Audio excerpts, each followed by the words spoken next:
Good morning, team. Welcome to your final week of remote learning before half term. Well done for all of your incredible hard work. I'm so proud of you, and I'm so excited for you to get a week's break because you all deserve it. Today is our library lesson, as always. Remember that our library lessons at the moment are based on our study after half term of dystopian fiction, particularly Animal Farm. Last week we read an article, this week we're going to do the same. This one's a little bit more challenging, which is why I thought I would make a video for this article. Let's get started. So, this article is titled The St. Petersburg Workmen's Petition to the Tsar, January 22nd, 1905, and it's written by a man called George Gapon in 1906. So often when people aren't satisfied or happy with their working conditions, they will write a petition to someone that's in control to try to get some change. So, in this petition, priest George Gapon describes life for workmen in 1905 to Tsar Nicholas II, the leader of Russia from 1894 until 1917. The petition was signed by 135,000 workmen and outlined some of the problems they identified with working and living under the Tsar's regime. On their way to deliver the petition in a peaceful demonstration, participants were shot in a massacre that would become known as Blood Sunday. And then it says, as you read, take notes on what George Gapon is asking of Nicholas and why. You don't need to do that bit because the quiz at the end of the lesson is going to be focused on that.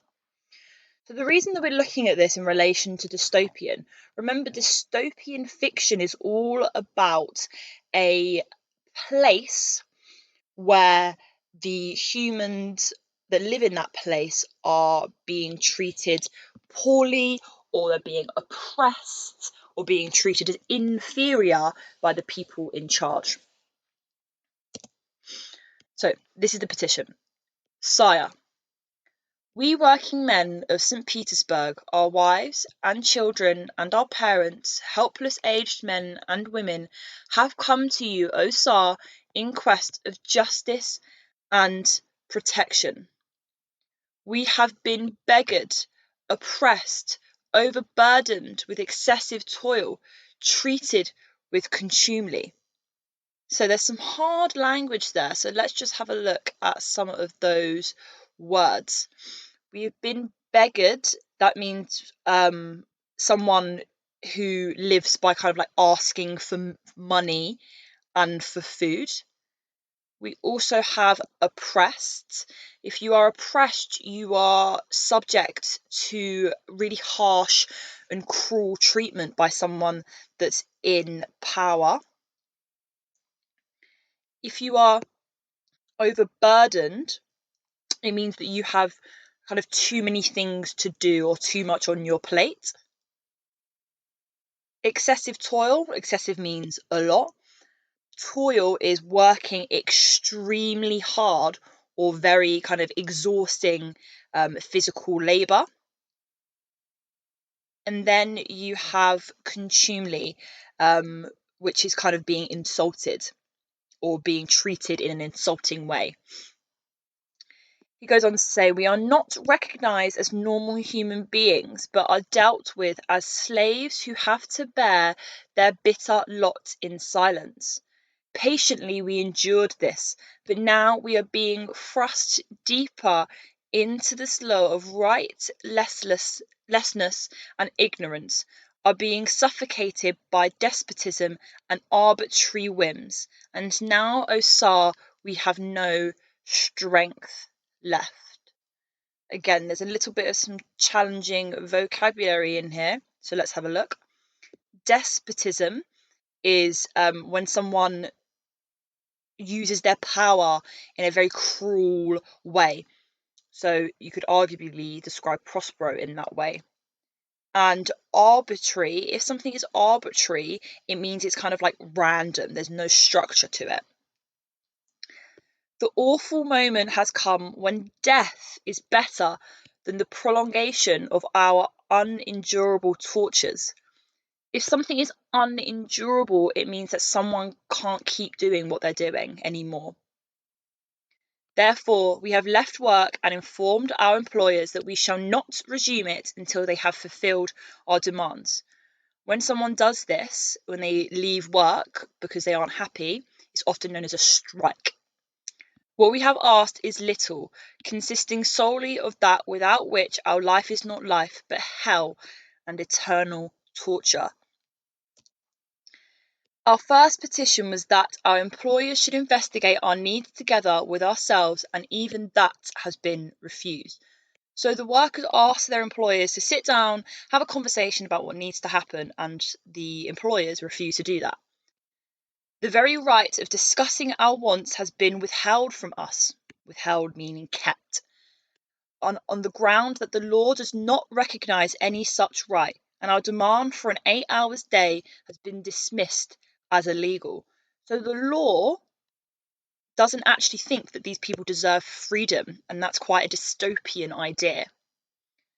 To fix the prices of our labour in concert with ourselves, to judge upon misunderstandings between us, and the lower administration of the factories, to raise the wages of unskilled workmen and women up to a rouble a day, which is the currency, to abolish overtime. If you abolish something, you get rid of it.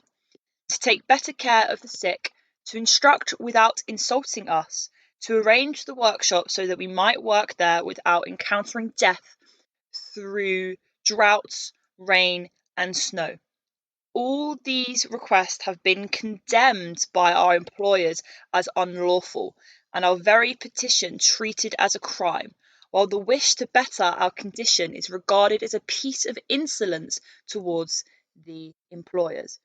So there's a little bit of challenging language towards the end there.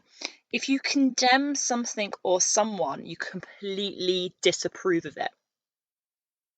So, for example, a teacher might condemn cheating in a test. They disapprove of it. Insolent means to be rude and very disrespectful. So you could say that teachers would condemn insolence. Teachers would disapprove of rude and disrespectful behaviour.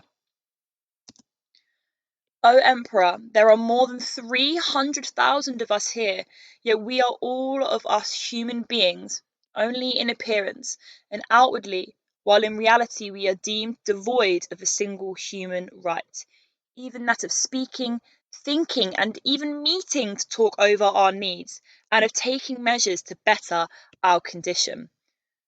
If you are devoid of something, that you do not have it. And again, it's really interesting here that they're not even allowed to speak, think, or meet about the things that they need, and that again is quite a dystopian idea that the government creates quite an unpleasant life for these people.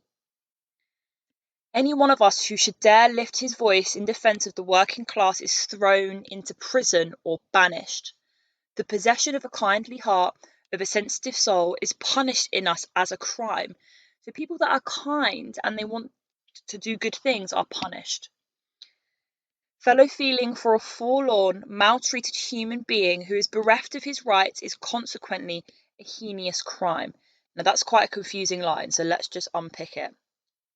So fellow feeling for a forlorn and maltreated human. If you are forlorn, you feel quite kind of sad or lonely. And if you're maltreated, it means you're treated badly, treated badly. Human being who is bereft of his rights. Again, if you are bereft of something, you don't have it. It's consequently a heinous crime. Heinous or heinous means it's like really bad, really wrongful. O Tsar, is this in accordance with God's commandments, in virtue of which you are now reigning? Now, they're asking the Tsar if what he's doing would be acceptable by God. Is life under such laws worth living? Would it not be better for all of us working people in Russia to die, leaving capitalists and officials to live and enjoy existence? Such is the future which confronts us, sire, and therefore we are gathered together before your palace walls. He's saying if you don't make changes now, this is the future that we're going to have. Here we await the last available means of rescue. Refuse not to help your people out of the gulf of rightlessness, misery, and ignorance. If you are ignorant, it means that you are uneducated or you lack experience. Give them a chance of accomplishing their destiny. Deliver them from the intolerable oppression of the bureaucracy. Again, oppression is being subject to cruel and harsh treatment. And again, if something is intolerable, it means that you cannot tolerate it anymore. It's quite similar to the idea of unendurable. Bureaucracy. Now, this is quite a challenging term. You may learn about it in history. A bureaucracy is a system of government where most of the important decisions are taken by kind of state officials rather than people that are elected to represent like kind of the people that they are supposed to support. So, for example, if this country was a bureaucracy, the mayors of all the different places, they wouldn't really get a say, and the most powerful people in government would make all the choices. He says, demolish the wall between yourself and the people and let them govern the country in conjunction with yourself. If you do something in conjunction with someone, you do it together. You have been sent to lead the people to happiness, but happiness is snatched from us by the officials, who leave us only sorrow and humiliation. Consider our demands attentively and without anger. Attentively means to pay attention. They have been uttered not for evil, but for good. For our good, sire, and yours. It is not insolence that speaks in us. Remember, insolence means to be disrespectful. But the consciousness of the general necessity of escaping from the present intolerable state of things. Russia is too vast, too big. Her wants too manifold to admit of bureaucrats alone governing her.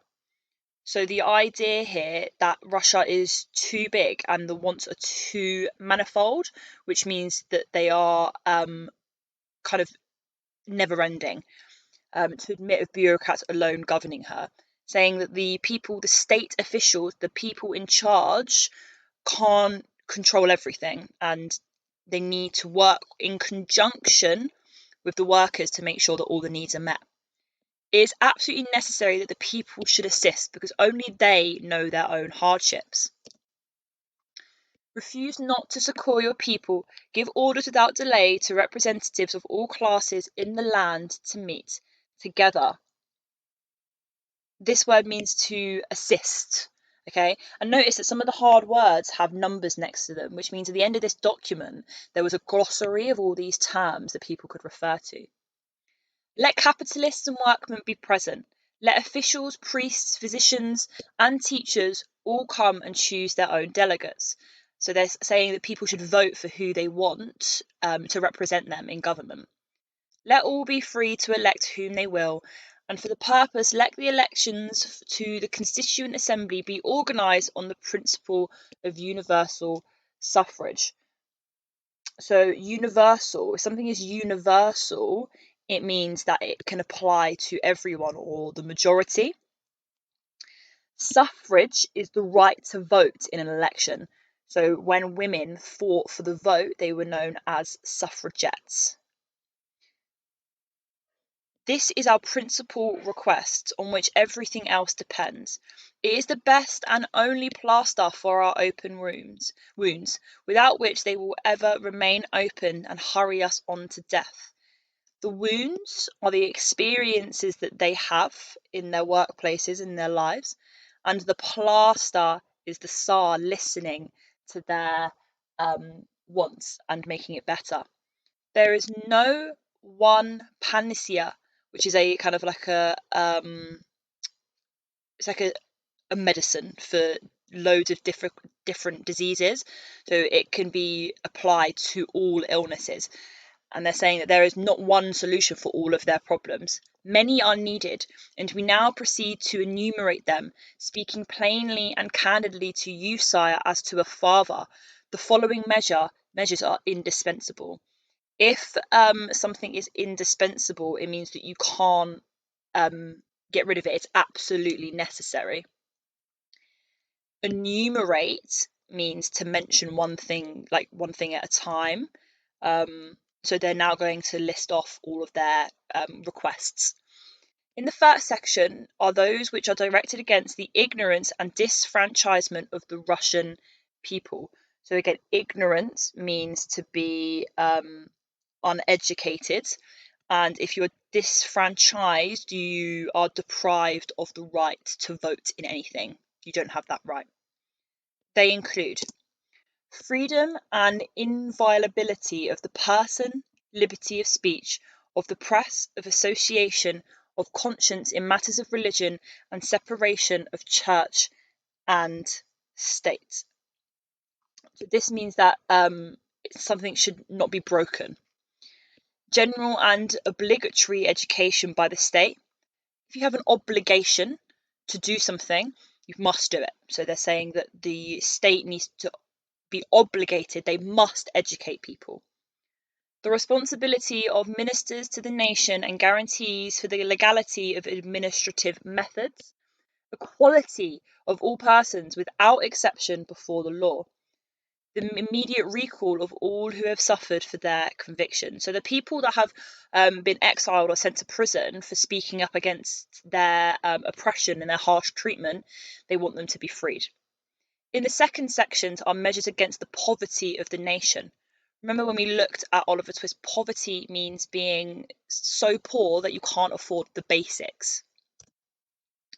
The repeal of indirect taxation and the substitution of a direct progressive income tax. So tax is where the government take a portion of what you earn and they put that back into the world. Repeal, which means going back on, the land redemption tax, cheap credit, and a gradual transfer of land to the people. So they want land, so where people farm and build, make crops, to be given back. The third section is made up from measures against the crushing of labour by capital. So labour meaning to work. Protection of labour by the law. Freedom of working men's associations for cooperative and professional purposes. So working men's associations are like groups of people that meet to discuss their needs and the issues. An 8 hours working day and the limitation of overtime. Freedom of the struggle between labour and capital. The participation of representatives of the working classes in the elaboration of a bill dealing with the state insurance of workmen and a normal working wage. Those, sire, constitute our principal needs, make up our principal needs, which we come to lay before you. Give orders and swear that they shall be fulfilled, and you will render Russia happy and glorious. Oh, did you hear? I lost my voice then. Render meaning to make. You'll make Russia happy and glorious, and will impress your name on our hearts and on the hearts of our children and our children's children of all the times. They're saying that if you do these things, you're going to be remembered as one of the greatest leaders. But if you withhold the word, if you are not responsive to our petition, we will die here on this square before your palace, for we have nowhere else to go to and no reason to repair elsewhere. It's basically saying that it's got to such an extent for these people, they are so desperate for change that they would just rather die than live. For us, there are but two roads. One leads to liberty and happiness, and the other to the tomb, to death. Point, sire, to either of them. We will take it, even though it lead to death. Should our lives serve as a holocaust of agonizing Russia, we will not grudge these sacrifices. We gladly offer them up. So we have talked a little bit about the Holocaust, but the Holocaust is when the leaders of Germany between 1941 and 1945 kind of systematically murdered over 6 million Jews. And they're saying that if this petition isn't met and listened to and changes aren't made, that they're going to die and it's going to almost seem like a Holocaust. So what you need to do now, as always, is go to Show My Homework and complete the quiz titled English Monday the 8th of February. This is your submission for today. There's nothing else you need to do. I would look forward to seeing you in a video later this week.